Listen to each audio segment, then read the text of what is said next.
रोम का अजूबा Colosseum.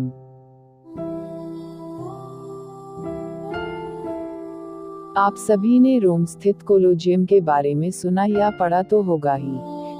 UNESCO द्वारा इसे विश्व धरोहर का दर्जा दिया गया है और यह दुनिया के 7 अजूबों में शामिल है।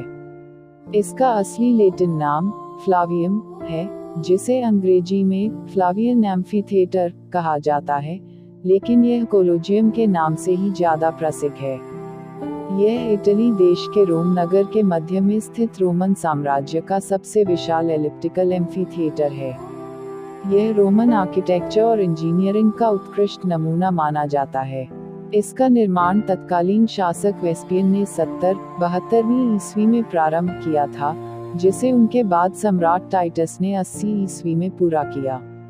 81 से 96 के बीच डोमिशियन के राज में कुछ और परिवर्तन किए गए। इसका नाम सम्राट वेस्पियन और टाइटस के पारिवारिक नाम फ्लेवियस के कारण फ्लावियम रखा गया। नंबर 1, योद्धाओं को प्रशिक्षण। कोलोजियम में योद्धा अपनी युद्धकला का प्रदर्शन करते थे। युद्ध कौशल के अलावा यहाँ समय समय पर जंगली जानवरों की प्रदर्शनी भी लगाई जाती थी। इसके लिए अफ्रीका से शेर, हाथी, हिप्पोपोटेमस, शुतुरमुर्ग लाए जाते थे। लोगों की भीड़ लगने की वजह से इसके आसपास के क्षेत्र में व्यापार भी बढ़ा। कोलोजियम के पास ग्लेड्स मैग्नस भवन में योद्धाओं को प्रशिक्षण दिया जाता था। वहां से कोलोजियम तक पहुंचने के लिए भूमिगत मार्ग का उपयोग किया जाता था। लुड्स मैचुटिनस में योद्धाओं को जानवर से लड़ना सिखाते थे, साथ ही हथियार और मशीनें रखने के लिए भी अलग से भवन बनाए गए। घायल सैनिकों की चिकित्सा और शहीद होने वाले सैनिकों के शवों को रखने की अलग से व्यवस्था थी। नंबर 2, धार्मिक महत्व। मध्य युग तक कोलोजियम का उपयोग एक किले के रूप में किया जाता था। 16वीं तथा 17वीं शताब्दी में इस स्थान को ईसाई धर्म का पवित्र स्थल माना जाने लगा। पोप पायस ने तीर्थयात्रियों को यहाँ की मिट्टी एकत्रित करने के लिए कहा। उनका मानना था कि यह स्थान शहीदों के रक्त से सिंचित होकर पवित्र हो गया है। इस तरह इसका धार्मिक महत्व धीरे धीरे बढ़ता गया। नंबर 3, रोम की अखंडता का प्रतीक। एक समय यह कोलोजियम रोम की अखंडता का प्रतीक माना जाता था। वहाँ एक लोकोक्ति प्रचलित थी, जब तक कोलोजियम खड़ा है तब तक रोम भी सुरक्षित है, और जिस दिन यह गिर गया उस दिन रोम भी समाप्त हो जाएगा और उसके साथ ही दुनिया का अंत भी हो जाएगा। आज भूकंप और पत्थरों की चोरी के कारण यह इमारत खंडहर होती जा रही है, लेकिन इस खंडहर को पर्यटकों के लिए बहुत संजोकर रखा गया है। आज भी यह रोमन साम्राज्य के वैभव का प्रतीक है। हर वर्ष लाखों पर्यटक इसे देखने के लिए आते हैं।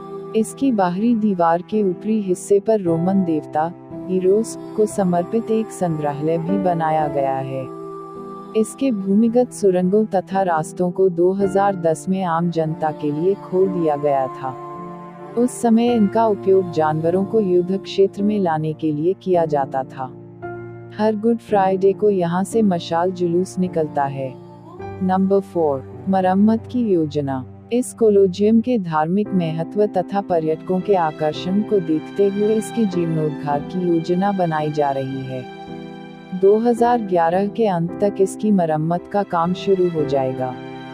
यह काम लगभग 2.5 वर्ष तक चलेगा और इसमें करोड़ों रुपए खर्च होंगे। नंबर 5, असाधारण था यह कोलोजियम। इस अंडाकार कोलोजियम की क्षमता 50,000 दर्शकों की थी। यह बात उस समय साधारण बात नहीं थी। इस स्टेडियम का निर्माण लोगों के मनोरंजन के लिए किया गया था, पर दोस्तों, क्या आप जानते हैं कि उस समय रोमन लोग अपना मनोरंजन किस प्रकार किया करते थे? इस स्टेडियम में योद्धाओं की खूनी लड़ाइयाँ हुआ करती थी। इन खूनी लड़ाइयों को लड़ने वाले योद्धाओं को ग्लेडिएटर कहा जाता था। इन्हें खतरनाक जानवरों जैसे बाघों से भी लड़ना होता था।